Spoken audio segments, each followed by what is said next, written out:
Hello. In this program, we are going to find out the meaning of the word Buddha. Many of us have heard of Buddhism, and some of us study Buddhism, or even practice Buddhism. In previous programs, we learned that every being can become a Buddha, and there are infinite Buddhas in the universe. We also learned that the relationship between a Buddha and a Buddhist practitioner is a teacher-student relationship. So, to a practicing Buddhist, the purpose of studying and practicing Buddhism is to become a Buddha.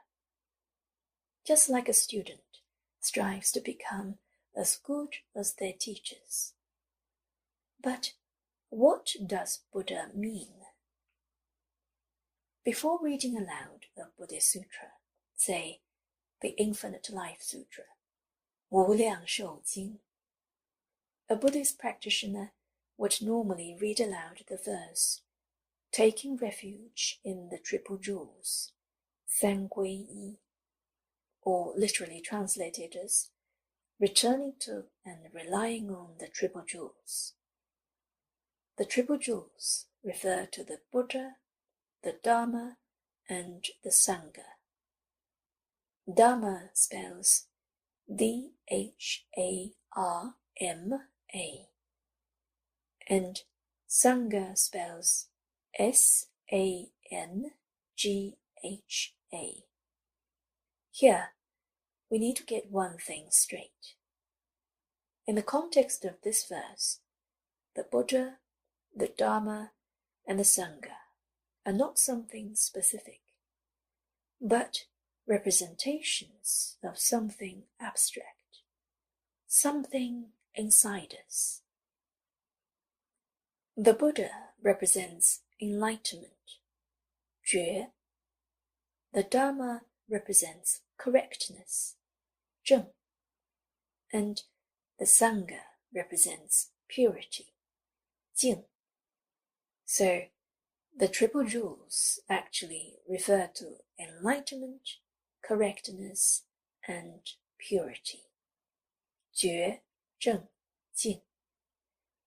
So, taking refuge in the Triple Jewels, or returning to and relying on the Triple Jewels, actually means that we should return to and rely on enlightenment, correctness, and purity.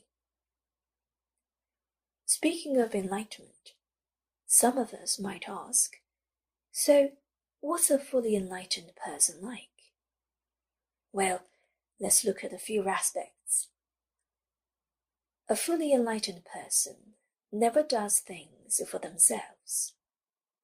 They can always and naturally see things from others' perspectives, and hence they are very understanding and definitely not stubborn.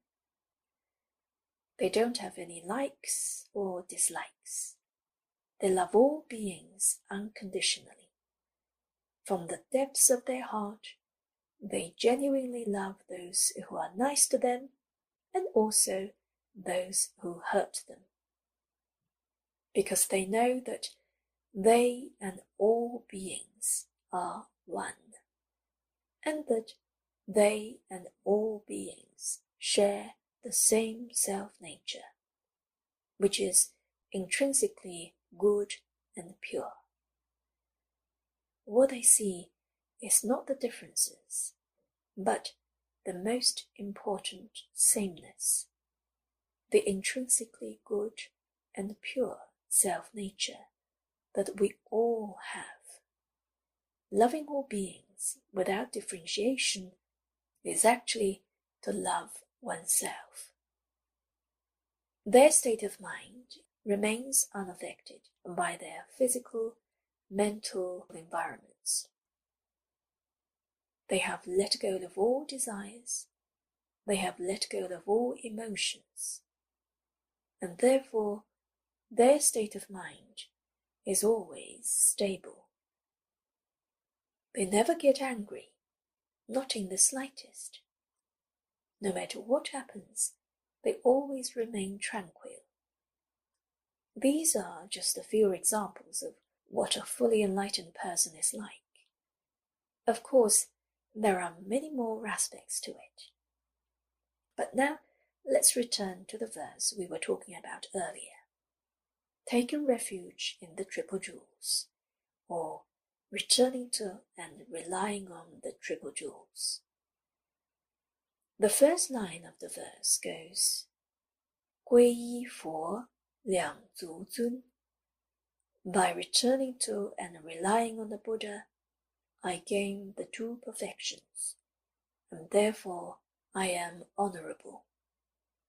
The word Buddha here doesn't refer to any specific Buddha, but refers to the state of enlightenment of a Buddha, and is the very thing that a Buddhist practitioner is striving towards.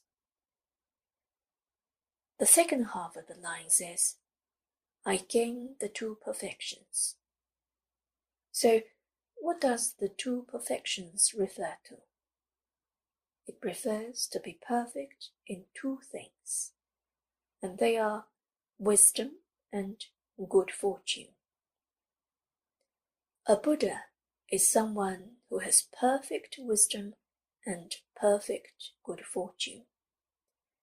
A Buddha is a fully enlightened person, and therefore has perfect wisdom. Do we want perfect wisdom and perfect good fortune? Perhaps all of us would say yes. Good fortune encompasses all sorts of things, such as good wealth, good health, good reputation, healthy long life, and peaceful and natural death.